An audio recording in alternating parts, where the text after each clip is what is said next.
We're standing here in front of 17th Church of Christ Scientists, a building by Harry Weiss. It was finished in 1968. We are standing here at Heald Square, which probably none of you has ever heard. It's by some, I think, general in a Fort Dearborn that was right here. And we have that piece of sculpture over there of the three, George Washington, and then two of the other founders of the Republic, reminding us about democracy, I think. But this site, let me start with Christian Science, first of all, because many of you probably are not familiar. This was a religion founded in the late 19th century by Mary Baker Eddy in Boston. She was part of the circle of transcendentalists that included Emerson and others. And this was at the time a radical religion, radical Protestant religion. It was a completely monist religion, meaning that it was not just there's only one God, but this one God was everything. And evil and sin were non-existent. And so the way to stop, let's say, illness was to pray and realize that all was good and all was God. So one of the reasons that people know about Christian Science is they tend to be antagonistic to the health profession, to doctors, to vaccines, to inoculations. It was a religion that was in many ways very radical at the time. Women played a major part in it. It grew very rapidly at the turn of the century, largely with affluent professional people in cities. So, for example, in Chicago, there were, I think, 8 churches that were built before World War I. You probably know some of these. Down on the south side on Drexel Boulevard was First Church, now an African-American church. The Second Church is up on Wrightwood in Lincoln Park, and it just recently, they sold it and it's been being redeveloped. These churches, the original ones, were by Solon Spencer Beeman, a Chicago architect.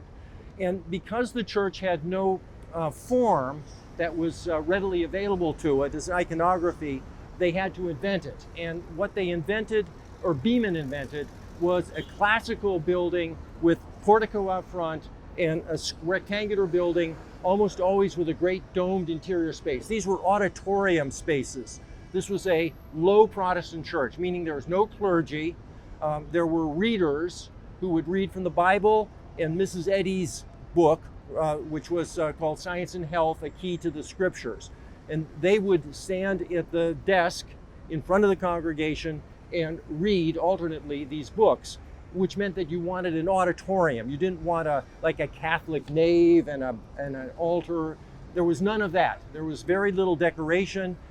What decoration there was largely functional. It usually involved an organ because hymns were a big part of the church. Okay, so 1950s, the Christian Science Society, which had been founded in the 20s, wanted a new home, and they went out shopping for land. This site had 3 little buildings.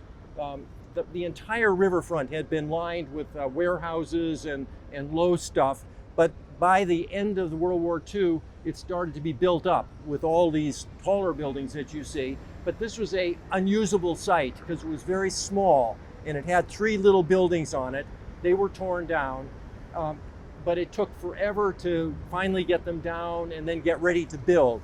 So it wasn't until the 60s that they finally got around to deciding they were going to build, and they went out and asked 34 architects, including Frank Lloyd Wright, among others, and then quite a few local people, for credentials and to come and tell them whatever they thought the building ought to be. They narrowed this down to 9. Frank Lloyd Wright went off the list. He said that yes, they could come interview him, but they had to go up to Spring Green to do it. And so they went down to 4, and then they finally got down to 3. And those 3 were 2 Chicago big commercial firms. The logical architect for this building was Walter Netsch. Walter Netsch was raised as a Christian Scientist. Both his parents were Christian Scientists. He came and talked to them right here on the site early in the 1960s, but they didn't go with him. He was part of Skidmore, Owings and Merrill, which was a huge organization already by the 1960s. In contrast, Harry Weiss had very little to his credit so far.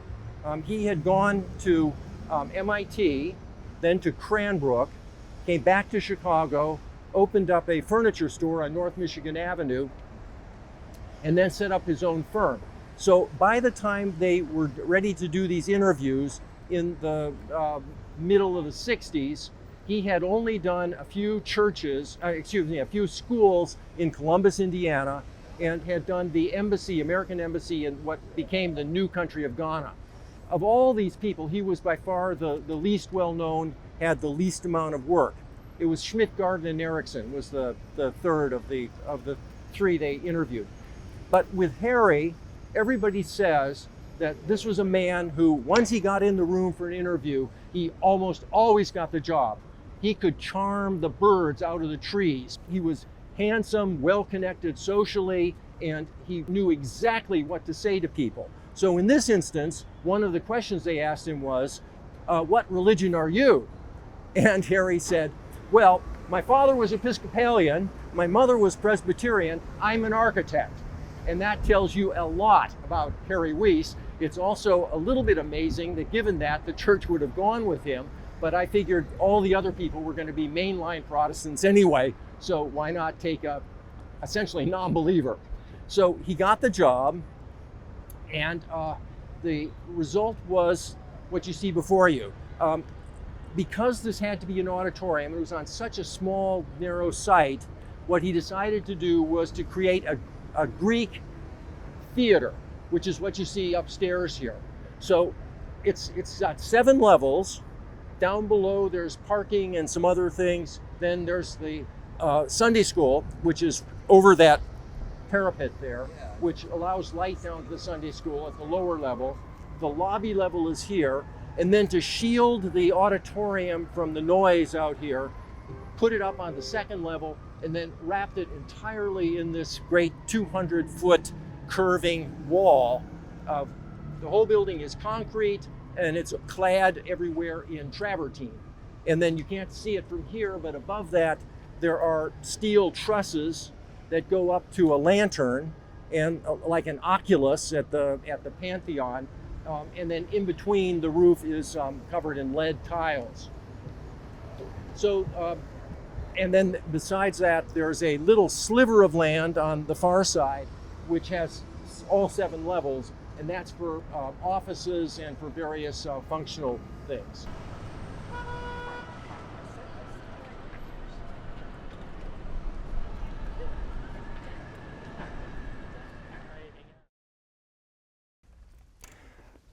This building, as I say, was finished in the late 60s. A lot of these churches, as you heard, there were 17, 8 of them were in Chicago, and I think this is the only one that was left.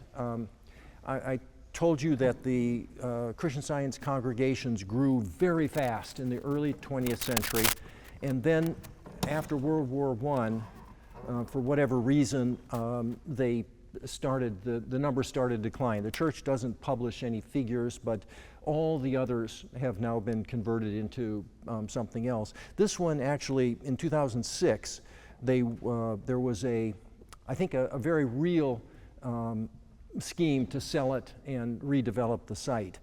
That didn't happen, but I think this is an endangered building. I think the only thing that saved it is that the site is so small, it would be difficult to do very much with it. So in here you can see this Greek theater, which means that, and the 2 readers' desks up at front, you can see that the form of this, which is like, forgotten how many degrees this is. So this is the offices in a little sliver of building beyond that wall, and that's what was originally the Executive House Hotel by Milton Schwartz, so is just on the other side there. So you can see that this theater idea was in order to place as many people as possible in very close proximity to the reader's desk. I think that the maximum distance here is like 56 feet or something like that. you can see that what we have here are these tiers going up to an ambulatory, and then there's a balcony that goes above it, so that the total capacity here is something like 1,000 people. Walnut panels above that, then clear story, lighting, again, skylights that then illuminate here on the readers area, and then finally the lantern at the top. And you see that it's unlike the Pantheon, which had an open oculus. Harry didn't want to do that, so instead what he did is he put the windows in the drum of that lantern to provide more light that comes down here on the readers' desks. Again, on the interior, everything is clad in travertine. This was a very high-tech building when it was built, because the church has had and has Wednesday evening testimonial services where members can get up and provide their testimony. All of the chairs had built-in, or half of them or all of them, I can't remember which, had built-in microphones and a sound system. I don't know whether that still operates or not. And I can't think of anything else right offhand. So any questions or comments? Yeah. It's a perfect concert space. I mean, it really looks like the Concertgebouw or something. Do they tend to get reused as concert spaces? No. I'm not sure why this is, but these Christian Science churches rarely have outside events. So it's actually, I did a tour in here some years ago, and it was really hard just to get in here. Apparently it's a little bit easier now, but they, for whatever reason, they tend not to do. The church itself does almost nothing different any day of the year, whether it's Christmas Day or Easter Sunday. The format is exactly the same. So I think the answer to that is no. I think that the church as a whole is trying to revamp its image because it's been losing so many people.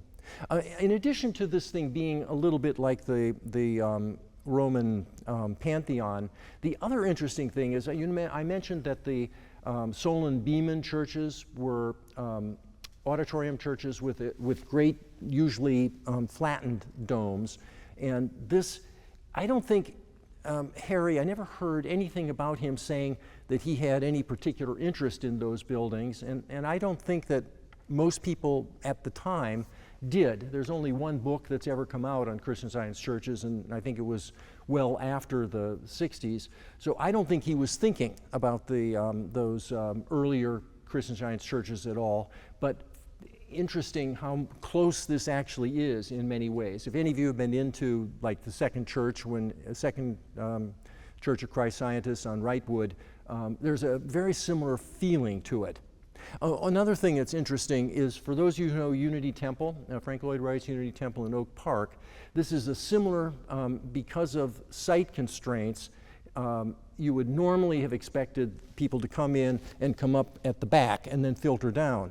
But because of site constraints, it meant that he had that lobby, and then in order to save space, you come up on either side of the reader's desk and then filter up on these staircases up to the ambulatory, and then from there come down into the space. So it's, and that may have been something that he was conscious of, because Harry was definitely not part of the Misesian orthodoxy of Chicago at the time of the 1960s. He was definitely interested in historic architecture in a way that very few architects of his era were. And he was also very much interested in preservation. So the auditorium theater almost came down, but Harry, there had been studies that said that it was going to cost $3 million to tear it down. Harry said, I can get this thing back into working order for much less than that. They let him do it, and by the skin of their teeth, they saved the auditorium theater, which probably is the greatest Chicago building of the 19th century. Oh, one other thing. you can't see it because of this light, but he could have left the underside of that of the roof here exposed with the concrete and the infill panelings, but instead of that, this is actually a drop ceiling of plaster, and it's tented out so that it's more like a great like the Valerium at the Colosseum in Rome. Is there a direct connection to like Lucan between Wyss and Kahn? No direct connection. Okay. It just feels like there's a lot of similar tropes between them, as far as like the indirect lighting and the connection types and the third materials. Yeah. In similar time frames. Yeah, no architect of that generation could avoid Lucan. I mean, he was the great figure for on almost all sides. For the Mesians, who were doing light steel buildings, it wasn't so direct. But everybody that was doing concrete, whether it was Walter Netsch or Harry Wyss, were all very much influenced. Now, because Harry when he came out of MIT, he went to Cranbrook. His interest tended to go toward the Nordic, and the Nordic was a kind of a humanistic architecture that never went very far toward the European avant-garde, was very often done in natural materials. And so Harry, I think, wasn't so much interested in the great big brutalist concrete, but like all the architects of his generation, he went from very light and thin construction in the 1950s to much heavier.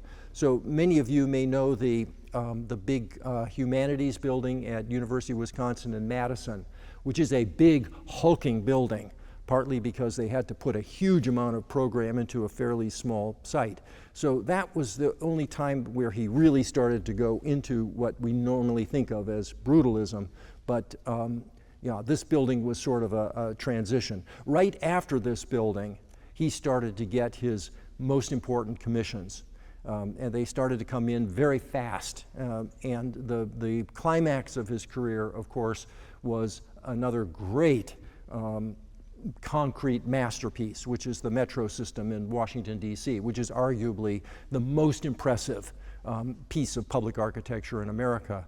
And for that, I think it just has to have been both classical architecture, that coffering is very much mirrors the dome of the Pantheon, and Lucan, because those very simple geometries and abstract, completely non-ornamented surfaces, as well as the lighting scheme there, the original lighting scheme seemed to come out of Kahn.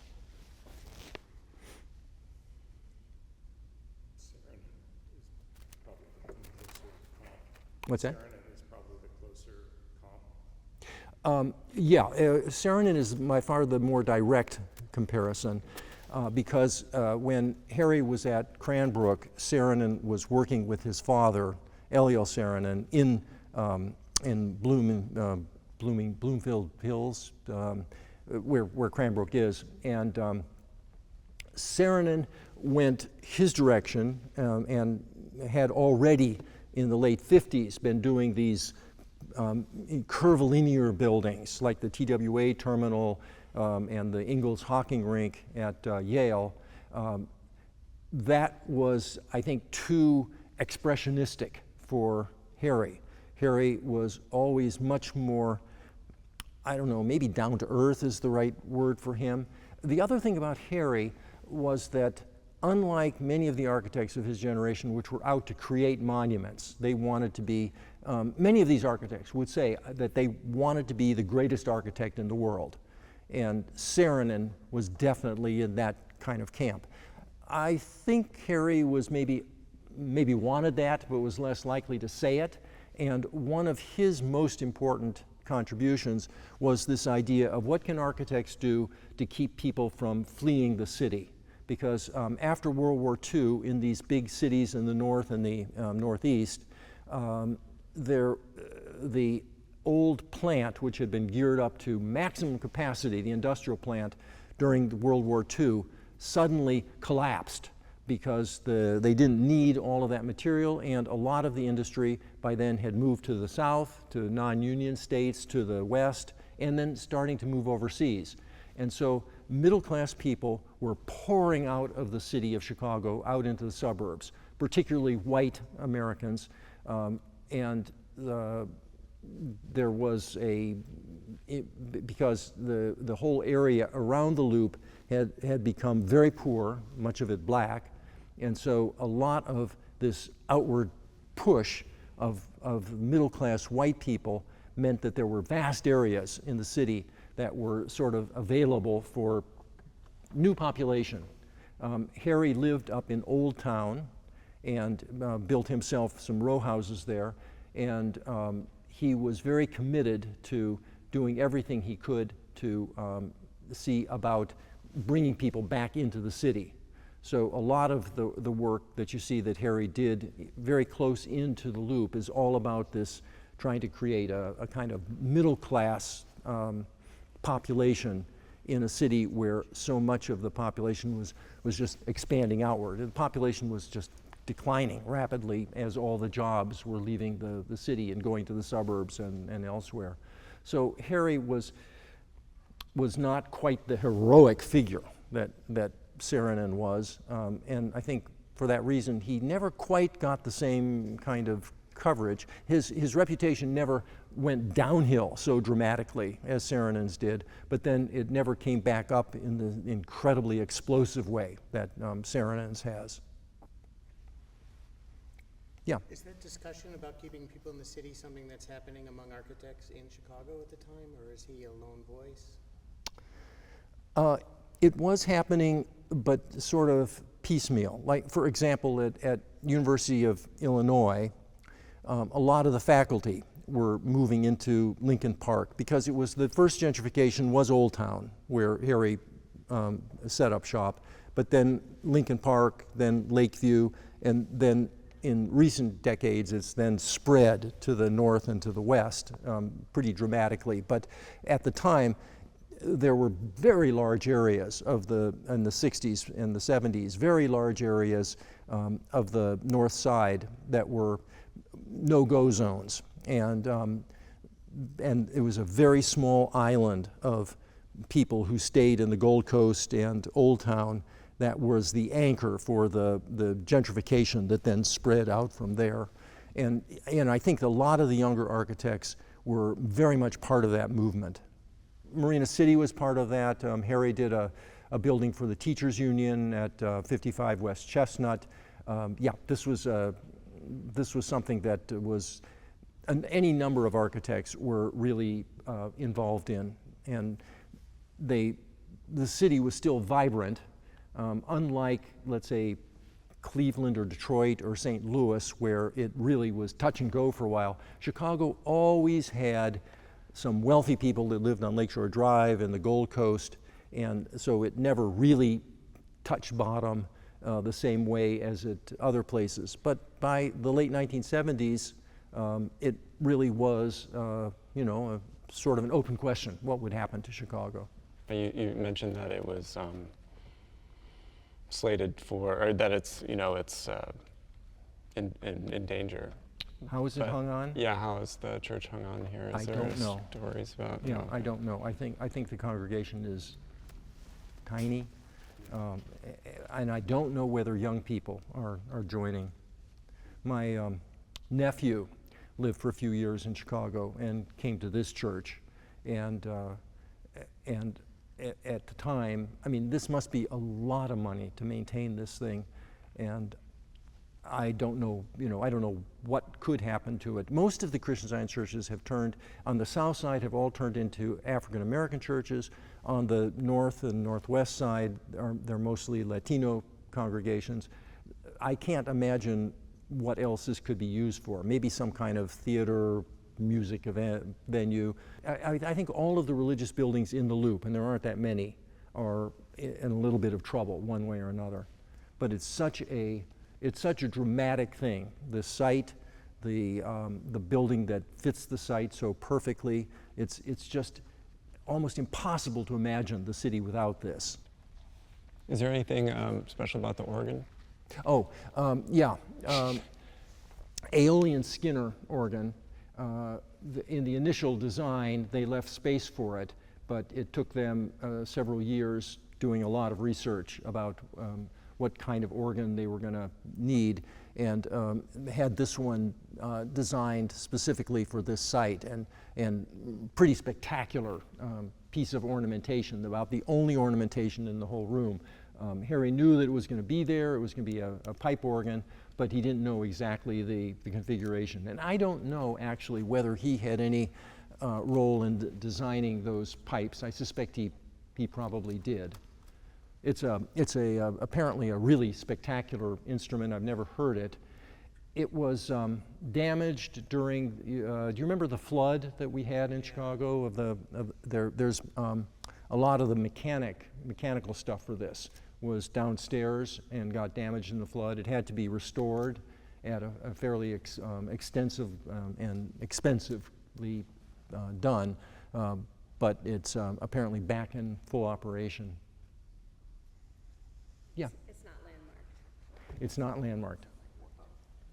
Yeah, I remember that all the landmark laws have had this problem with religious properties, where they've been, whether we're talking about city landmark or we're talking about the National Register of Historic Places, after some lawsuits, most of the bodies, whether we're talking about city, state, or federal, have been very wary about listing any religious property without consent of the owner because of this blowback that comes from church, state interfering in the church. So I suspect that the congregation here just has never been willing to consent, but I don't know. Thank you, that was incredible.